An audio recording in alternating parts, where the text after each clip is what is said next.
Hello! Today I'm making an oxymel, which is a preparation that includes acid and honey. So oxy means acid, and we're using raw apple cider vinegar, and mel means honey, and we're using a raw local honey. And those two things in and of themselves have tremendous medicinal benefits, but we're going to add even more juicy goodness by mixing in our beautiful friend rose hips and a few other ingredients. And if you only have rose hips, just use rose hips. Like, this doesn't have to be fancy. I'm just throwing in a few other things because I happen to have them on hand. But really, like, it can be as simple as rose hips that you found out in the wild or in your yard, with honey and vinegar. I will say that it's pretty important to use a raw local honey, because once the honey gets processed, it doesn't hold all of the same benefits. Like, raw honey is going to be antibacterial, antimicrobial. It's going to help you, if you use local honey, it'll help reduce seasonal allergies. Like, there's just a lot of benefits to using a raw honey that's found and made locally in your area.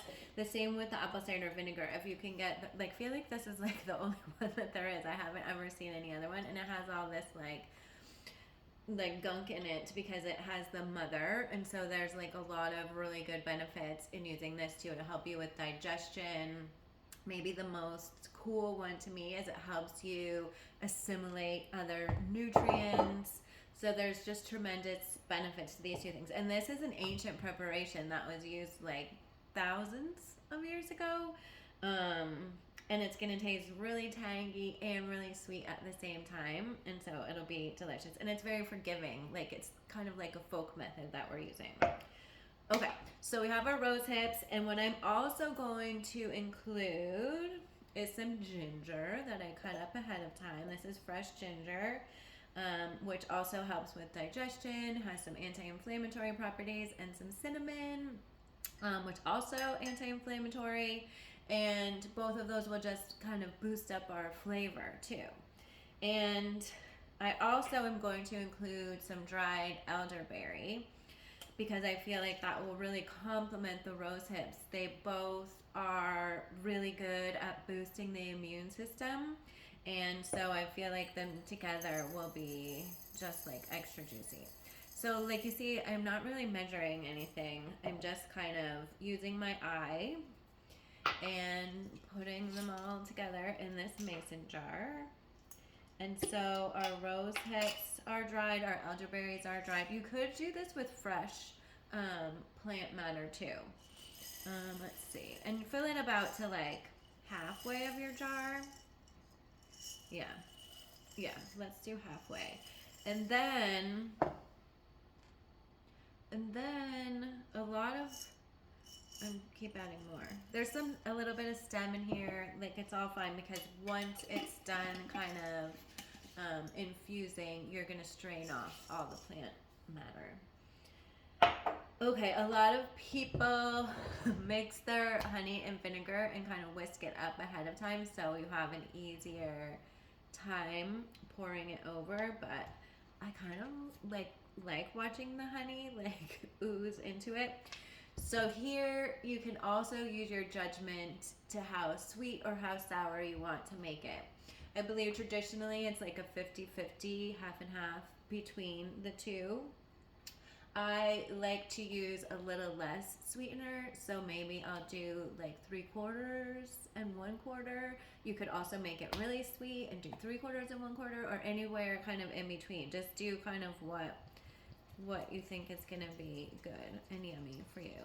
Okay, so vinegar, I'm putting it a little more than halfway.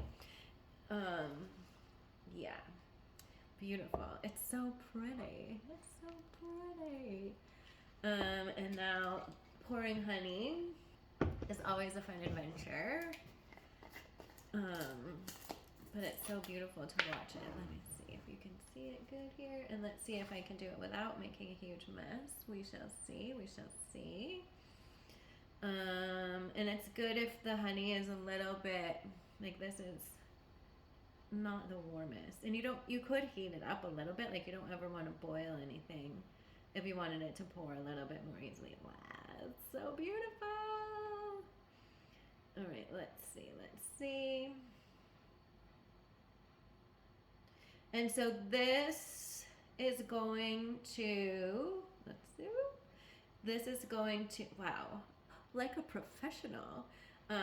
This is going to sit and macerate for at least 2 weeks, right? I would want it to go like 2 months, but if you get very impatient. And so the honey, you can see it's still kind of separated, but as it's sitting, it'll start to come together with the vinegar. And like, that's it. There's 2 more important steps, but I'm not going to mix it. I'm going to wait until I cover it, and then I'll just shake it a little bit. And it's not all the way up to the top, which is okay to have a little bit of headspace. You don't want to have too much that's not covered. So try to find a jar that suits the amount of herbs that you have. Because if there's too much air in there, it's just like, it's not the best for the whole process. Okay, so 2 very important things is that when you're working with a vinegar and a metal lid, where's my lid? Oh, here it is. The vinegar can corrode the metal. So if you have a plastic lid, great. If you don't have a plastic lid, just use some parchment paper or plastic to kind of come between the metal and the contents of the glass, which makes it a little bit more challenging to put on, but don't get honey all over your sleeve. Let's get that out of the way. And then the other important thing to do is to label it, because I can't even tell you how many times I'm like, oh, I'll remember what it is and when I made it, and then I'm like finding things months later, and I'm like, what is this? Okay, so here is our oxymel, and what this is going to be really good for is immune boosting, right? Rose hips are just like packed with vitamin C, and really, really good to help you when you need to kind of like blast up your immunity. And the other ingredients are also going to help you in that respect.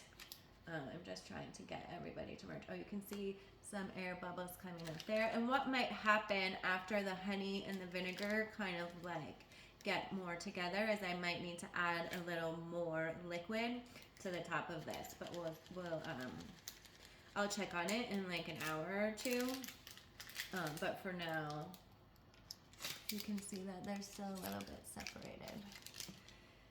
And then you write your label with what's in it and the date that you made it, and put it on your glass.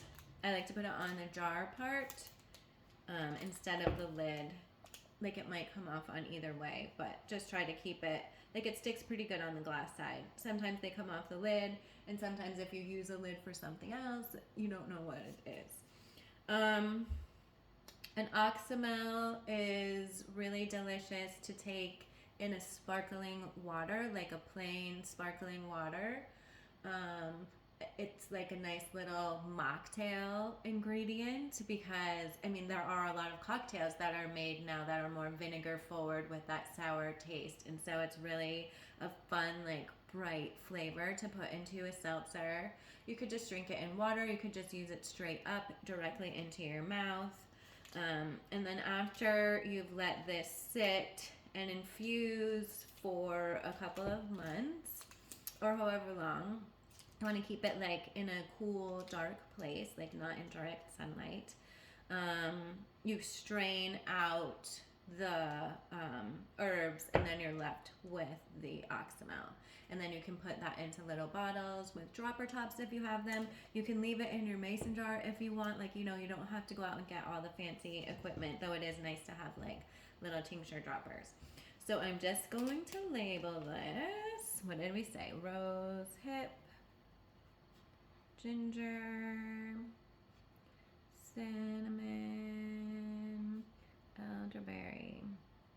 like, this is going to be so tasty.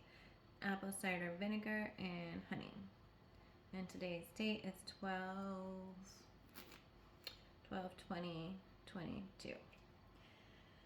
And that's it.